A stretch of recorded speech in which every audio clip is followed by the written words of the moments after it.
Assalamu alaikum wa rahmatullahi wa barakatuh.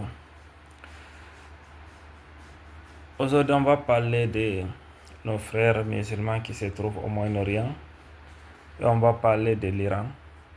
Oui. D'abord, on va dire toutes mes condoléances au peuple iranien concernant l'ayatollah Khamenei, rahimahullah. Donc, nous allons parler de l'Iran.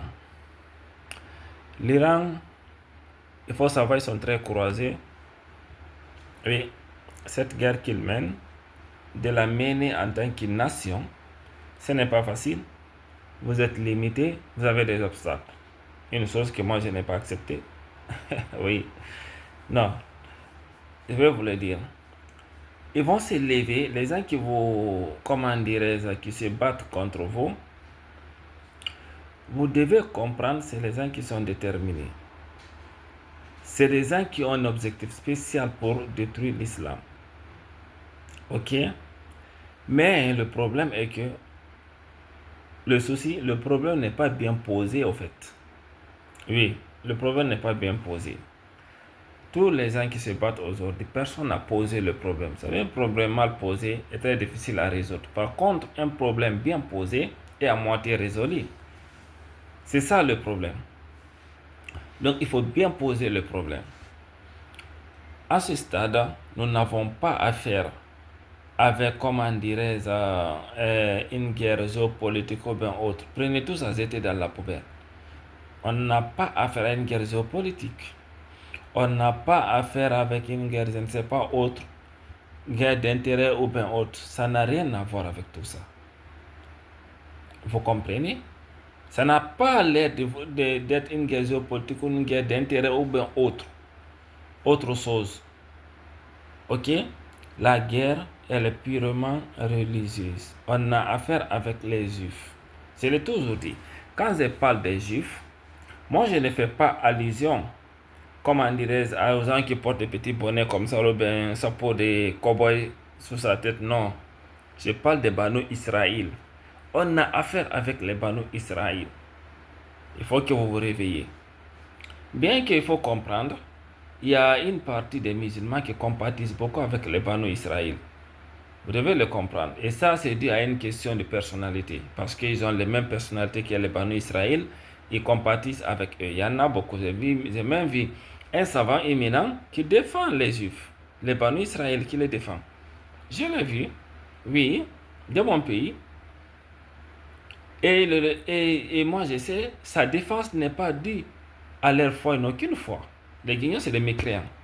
Hey, écoutez-moi très bien, je vais vous parler. Allah dit inna allazina kafaru min ahlil kitabi wal mushrikina fi nari jahannama khalidina fiha ulaika hum sharrul bariya. Il a dit qul la yadkhulal jannata illa man kana hudan aw nasara. C'est des mécréants, on n'a pas le choix. Il faut que vous acceptiez, quel que soit ton amour pour eux, c'est des mécréants.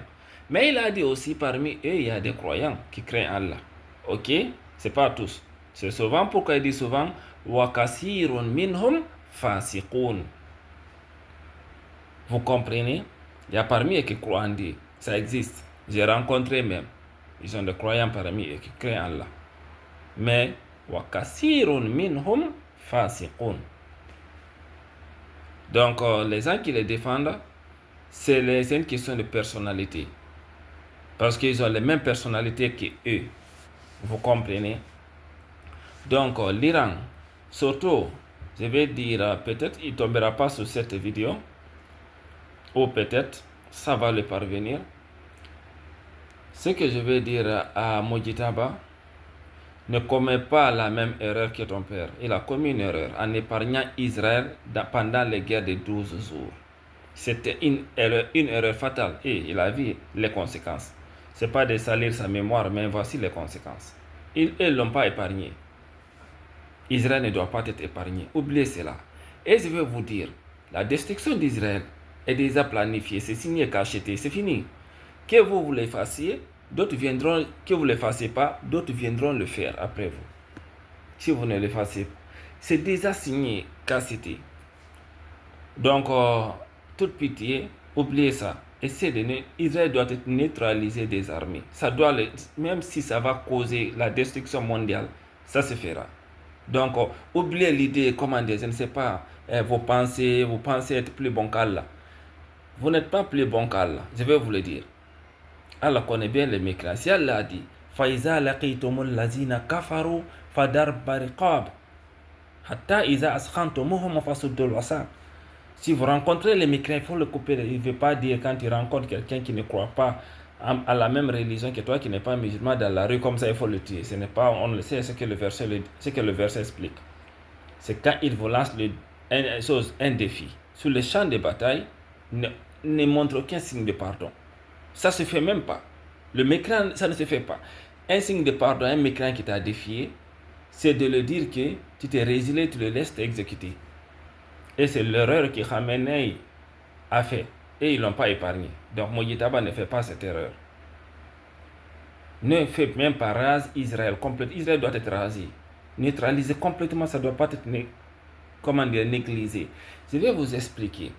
Pourquoi je soutiens qu'Israël soit rasé, neutralisé?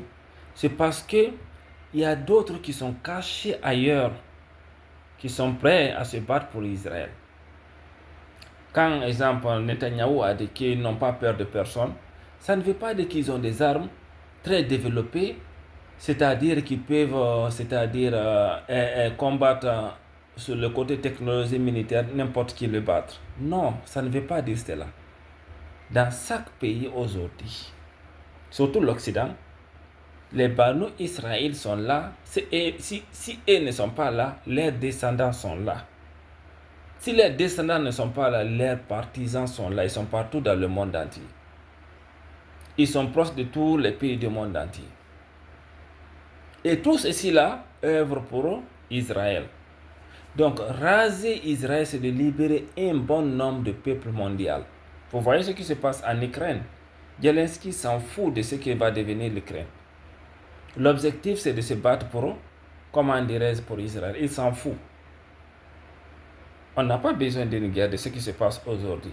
Si c'est une guerre d'intérêt, c'est une question, ça se résout par des accords, par des pourparlers, plus simple que ça. On n'a pas besoin de la guerre, n'est-ce pas? Pourquoi aller en guerre? Obama avait fait un traité avec vous, non? L'Iran. Et il y avait la paix, non? Trump est venu, il a tout mis dans l'eau. Il fait des faux, ce que j'appelle des faux accords. Alors qu'avec des accords, on peut trouver la paix. Tout récemment, un accord voulait être traité, ça pouvait passer par là. Mais le problème qui est là, la confiance est morte. Vous savez ce qui me fait rire? Et surtout, je vais parler de la Russie qui a tenté d'évoluer avec les Américains. Ça me fait rire. Les Russes doivent comprendre que la confiance est morte. Personne n'a confiance à personne. La Russie doit le comprendre. Donc, eux qui pensent que c'est une question d'intérêt, ce n'est pas une question d'intérêt. Je vais vous le dire, les Russes. Oubliez une question d'intérêt. La guerre n'a pas un visage d'intérêt. C'est une guerre religieuse. Et cette hélas, Israël a tué la confiance. La confiance est morte. Si vous avez confiance aux gens, vous allez vous faire avoir pour ne rien. La confiance est morte. Il faut accepter le monde aujourd'hui sans confiance. Maintenant, c'est cette confiance qu'il faut rétablir. Pour rétablir la confiance mondiale, la confiance diplomatique, l'Israël doit être neutralisé. Je vais vous le dire. Et la paix va revenir au Moyen-Orient. 50% de la confiance mondiale sera rétablie, mais pas à 100%. Ce serait très difficile. La guerre qui se passe aujourd'hui, je vais vous expliquer. Il y a des partis qui ne sont pas encore rentrés dans la guerre. Ils vont rentrer dans la guerre. Il y a d'autres partis qui vont rentrer dans la guerre. Je vais vous le dire. Vous ne comprenez pas ce qui se passe. L'action que l'Israël a fait, vous n'avez aucune idée. L'Israël elle-même ne sait même pas ce qu'elle fait. Elle n'attend que des résultats pour se préparer encore comment réattaquer, mais elle ne sait pas ce qu'elle a fait. Je vais vous le dire. L'Israël ne sait même pas ce qu'elle fait. La confiance est morte. Le désordre est complètement dans le monde entier. Si vous pensez contrôler les armes à destruction massive, vous vous trompez. Vous ne pourrez plus contrôler les armes à destruction. Ça va se vendre clandestinement dans le monde entier. Et ça va commencer. Il faut vous apprêter à cela. Donc, neutraliser Israël, ramener la paix est très important pour maintenir, comment dirais-je, l'équilibre mondial. Et si vous pensez que vous êtes en sécurité, vous, avec vos menaces, par exemple, les pays de l'OTAN, on a l'article 4, attendez, il y a des groupes qui ne sont pas rentrés encore dans la danse. Ils vont rentrer dans la danse. Quand ils vont rentrer dans la danse, votre truc d'article là, ça va tomber dans l'eau. Je vous ai dit, vous allez mener plusieurs formes de guerre. Guerre d'intérêt, je ne sais pas, guerre de survie, guerre de, je ne sais pas, beaucoup, tous vont perdre, tous vont échouer. Ces événements qui se déroulent, c'est la fin des Juifs. Tu le veux ou pas. Tu te poses, tu vas sombrer avec eux. Donc, c'est pourquoi avant que la guerre ne commence, vous avez commenté, les Américains ne vous lançaient pas dans la guerre. Mais bien sûr, ils savaient qu'ils vont se lancer dans la guerre, ils ne peuvent pas rester les bras croisés. Ce n'est pas l'Amérique qui défend Israël, c'est les Israéliens qui sont en Amérique aujourd'hui qui défendent Israël. Quand Biden est venu au pouvoir, il y avait Macron ici, il y avait d'autres qui étaient proches tous des Juifs. Ils se sont rassemblés, ils ont vite lancé la guerre. Ils ont vite lancé. Pourquoi? Pour ne pas permettre, pour impliquer l'Occident encore de plus dans la merde, afin que l'Occident ne peut plus faire machine en arrêt. Même si aujourd'hui ils ne sont pas au pouvoir, mais tu es obligé de continuer la guerre parce que la guerre a déjà continué. Et si tu dis que tu ne fais pas, ils forment une petite opposition derrière toi pour te pousser à faire la guerre, pour te menacer, pour te chasser, prendre tout ça. Ils ne voient que la guerre, C'est là que vous allez comprendre, c'est des faux. On n'a pas besoin on a besoin juste des accords. Si l'Israël veut étendre son territoire, la grande Israël, mais ce n'est pas par la guerre, ça peut se passer, comment dirais-je, passivement. Ils sont comment dirais-je, comment dire, des voisins. C'est fini cette violence. Il n'y a plus une colonisation sur vous. Faisons un même État. Et dans le gouvernement, un gouvernement d'union, c'est fini. Les autres ne vont pas refuser. Ils vont refuser pourquoi? Chacun va dire ses principes. On va mettre. S'il veut l'union avec le Liban, il peut le faire. Avec la Palestine, il peut le faire. Avec les autres pays, il peut le faire.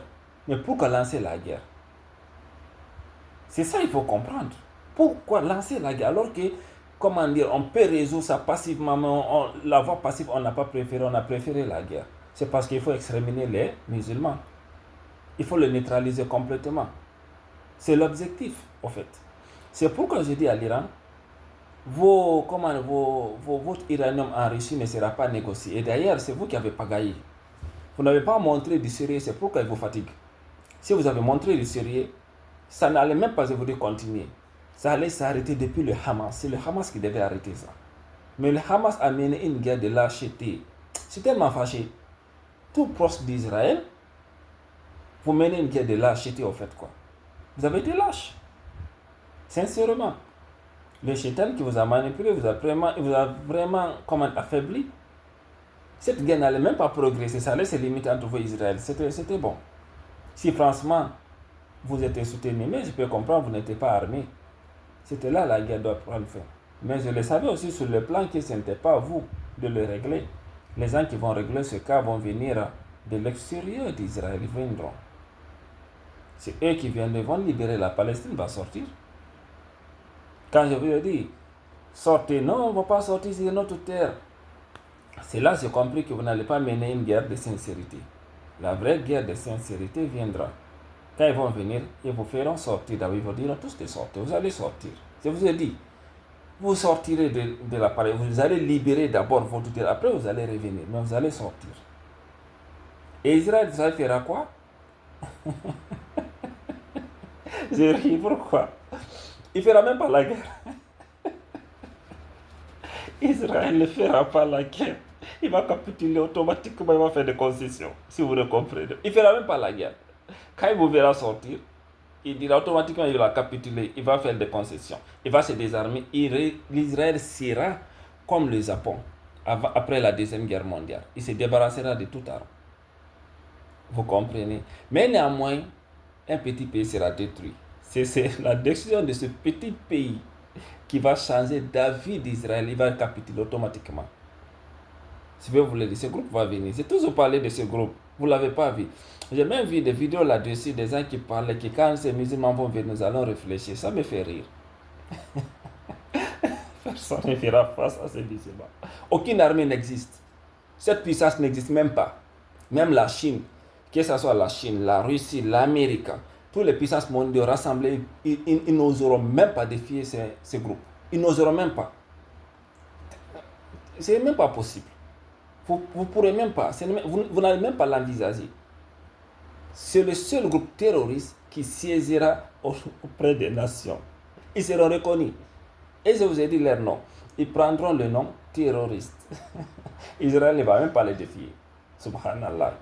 Je vais vous le dire. Donc, l'Iran, c'est difficile. Je comprends votre position. Vous battez en tant que nation, vous avez des engagements auprès de certains de vos partenaires. Vous avez des accords, tout ça, il faut respecter tout ça. C'est normal. Parce que dans la matière religieuse, dans la question des religions, Allah a toujours exigé là-dessus. Ya ayyuhallazina amanu lima taquluna ma la taf'alun. Kabura maqtan inda Allahi an taqulu ma la taf'alun. Il a toujours exigé là-dessus. Vous savez? Et il a dit wallazina li amanatihim wa ahadihim ra'un. Ça c'est le croyant. Donc si vous êtes croyant, vous devez respecter vos engagements et votre parole. Donc c'est difficile. C'est pourquoi moi je n'ai même pas accepté. Parce que je sais les conditions qui vont se faire, je ne vais même pas accepter. Vous savez, et ton objectif, c'est Al-Jannatu Firdaus. Donc, tout ce que tu vas faire, il faut bien calculer. Ok? Donc, l'Iran, votre joker, ce n'est pas le détroit d'Ormuz. Ça n'a rien à... C'est pas un joker, ça. Je vais vous le dire, ce n'est pas un joker. C'est parce que...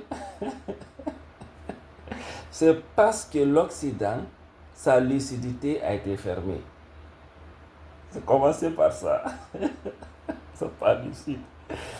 Il y a des technologies qui peuvent être mises en place. Le pétrole ne sera plus valeureux. Croyez-moi, les gens vont abandonner le pétrole. Quand c'est le transport, tout ça, donc c'est pas un joker. Moi, je n'ai jamais soutenu ça. Fermeture du pétrole, c'est plus qu'un... Votre joker se trouve dans votre uranium enrichi. Fabriquez une bombe nucléaire et fabriquez les ogives nucléaires et faites les défiler dans votre pays pour montrer au monde entier que vous avez des ogives nucléaires et que vous êtes prêts à répondre à n'importe qui vous bombarde pour vous mettre en sécurité. C'est la solution. C'est l'uranium enrichi, votre unique solution. Si vous faites de l'imbécilité, vous vous débarrassez, vous serez rasé. Non seulement, mais vous allez condamner les autres musulmans aussi. C'est pas pour ne rien, ils sont acharnés sur vous. Ça ne sera même pas négocié parce que c'est vous. Vous êtes très modérant, quoi. Quand trop dit que vous n'êtes pas flexible, c'est rire. Vous êtes flexible, vous. Attendez que l'autre groupe vienne. Elle sera inflexible. Elle s'en fout. Subhanallah. Vous ne savez même pas ce que vous préparez dans le monde. Ils n'ont pas l'idée. Ils veulent voir les résultats et pour prendre des décisions. Vous comprenez? C'est comme ça ils agissent. Et pour finir, je vais profiter de dire aux Américains, cet engin satellitaire armé qui se trouve en l'air sera abattu et il tombera dans l'eau. Retenez cela, ou bien retenez cette vidéo. Cet engin, il est en forme circulaire. Oui, c'est une arme nucléaire. Il sera abattu et il tombera dans l'eau. Soyez sûr. Ne vous compliquez même pas la tâche.